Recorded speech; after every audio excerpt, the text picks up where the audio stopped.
This is the Padua Podcast Network. Dr. Anne Brunet. Dr. Brunet is actually French, or maybe actually Brunet, B-R-U-N-E-T.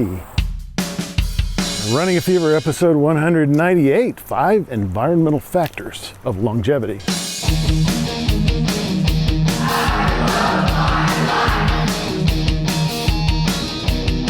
It's an irresistibly beautiful day. I'm on the outskirts of Rogers in this park known as Lake Atalanta. And I kind of divide it into two areas. One I call Lakeside,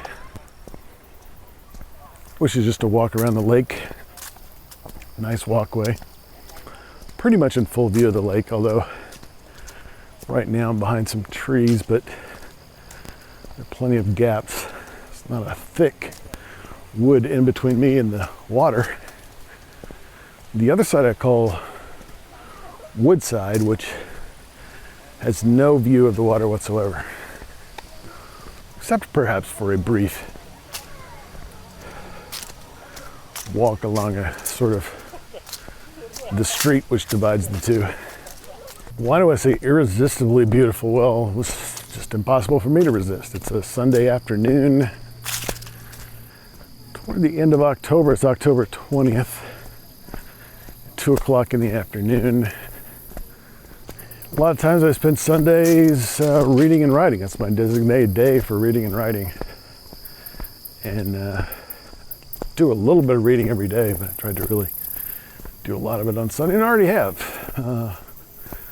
Since I've got Sunday morning, a lot of times that's when I'll go and take a walk early Sunday morning. But I also like to read early in the morning because my brain is at its best. And usually those hours are devoted to work, my job. And so this morning I was reading a somewhat difficult book called Superintelligence that I've been reading.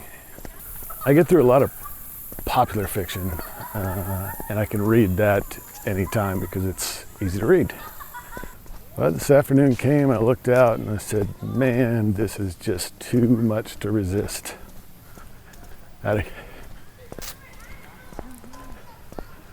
Relatively crowded here at Lake Atalanta. Because of that, I'm sure it's just hard for anybody to resist. Coming outside on a day like today, official Running a Fever temperature 76 degrees. It's just amazing.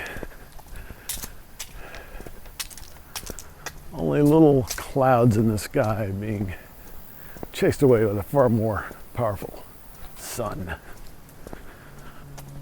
And so I'm out here, just a brief medical report. Toe's still bothering me. I'm going to the doctor tomorrow.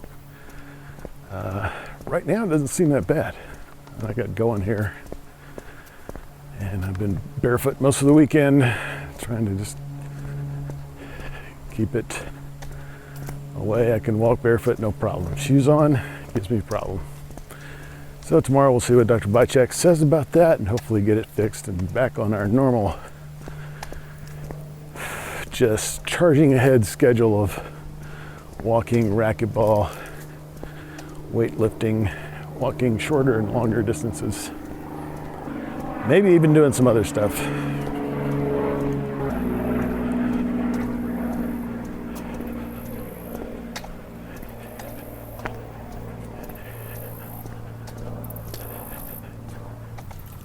Five environmental factors of longevity. I noticed this, I found this video a while back on YouTube, and it's the Stanford University YouTube channel. And I keep coming back to it. It really intrigued me and got me thinking about some things. The only reason I haven't done an episode on it thus far is that it seems kind of disparate. There's just a few factors. It's like kind of picking out a few longevity factors, like, well, you'll see. But they don't seem as cohesive as some of the typical episode topics I usually like to have. So and I'm operating without my glasses today, so we'll see how we do. Dr. Anne Brunet, PhD, speaking at a live conference or engagement of some sort. And this is very much from an academic research point of view. So not a big picture view of what causes a shorter or longer lifespan. Some of it's actionable, but some is just research. And specifically on model organisms, animals that have a similar aging profile to humans, such as mice and certain types of worms. But it's interesting in terms of some things that could have a big impact on longevity. Jeanne Calment, she mentioned Jeanne Calment, and we of course featured an episode on this particular person because she's the longest lived documented human. And Dr. Brunet is actually French, or maybe actually Brunet, B-R-U-N-E-T. Dr. Brunet is French, and so Jeanne Calment is French as well, or was French. So she certainly brought that out. Genetics are a big factor in aging longevity, but still only 30%. And the older you get, the lower that number gets. The older you get, the more control you have, statistically, on things that affect your longevity, how long you're going to live. So a lot of this, I think, has to do with the fact that a genetic disease may be more likely to affect you earlier in life, like in childhood. So if you survive childhood, there's less of a chance that this genetic factor is going to come into play. The rest is environmental, and this is the subject of this talk. Here are some of the factors that have come out of the research that Dr. Brunet reviewed. Number one is exercise. Should be no surprise to listeners of this show that exercise is a major factor. I think I'm missing a part of this trail that I had been to before. I don't remember. I've got pictures of it. Anyway, I'm just trying to stay aware of that. Really windy right now, and we're passing the spillway of sorts. Keeps the lake at a kind of level. It's a reservoir, so it's controlled. Exercise keeps coming up. Tom Petty said, "You never slow down, you'll never get old." And there's something to that. Number two, dietary restriction. Now, she mentioned a specific number, 1,200 calories, caloric restriction. And this caloric restriction came out in the Blue Zones research. There's a correlation there. 1,200 calories is hard to do, that Dr. Brunet says. So I guess that's the number that comes out of studies that have been done. And we have a whole episode on that. So she says you can mimic the effect of caloric restriction by intermittent fasting. And that's a much more popular way to do it. For one thing, if you're calorically restricted, it kind of limits not only is it just hard to do diet-wise, but kind of limits your ability to build muscle.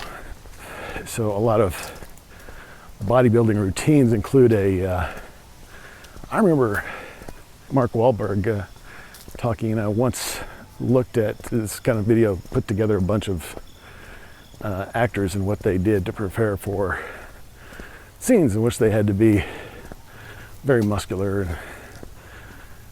Intermittent fasting was one of the things he did. I think he only ate between 10 a.m. and 4 p.m. or something like that, and fasted for 18 hours. So during that time period, he had to get all, 4,000 calories he needed to continue to build muscle with all the working out he was doing.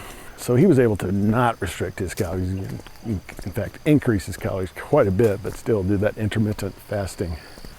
Although,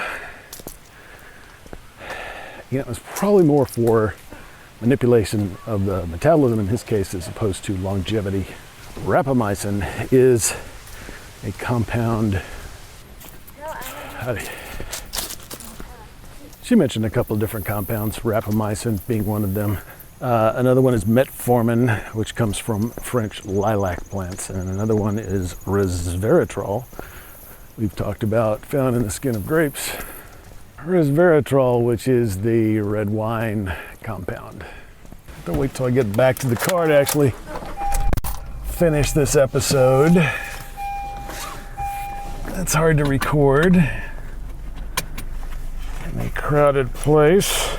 So yeah, resveratrol was the last thing she mentioned. Check this out. I'll have a link at runningfever.com/198. Just trying to safely get out of here. Only took me 25 minutes to get here, so 50 minutes round trip, about a 40-minute. Fitness watch says 36 minutes. Check it out. I think you'll benefit from watching it. I did, and that's why I eventually decided to share those concepts with you, but it's only a summary, and I think you'll get more from watching the full video of Dr. Anne Brunet. Thank you for listening to Running a Fever. Remember, if you don't have the fever yet after listening to this whole episode, well, find a way to catch it and love your life enough to make it last as long as possible. Thank you, and I will talk to you next time on Running a Fever.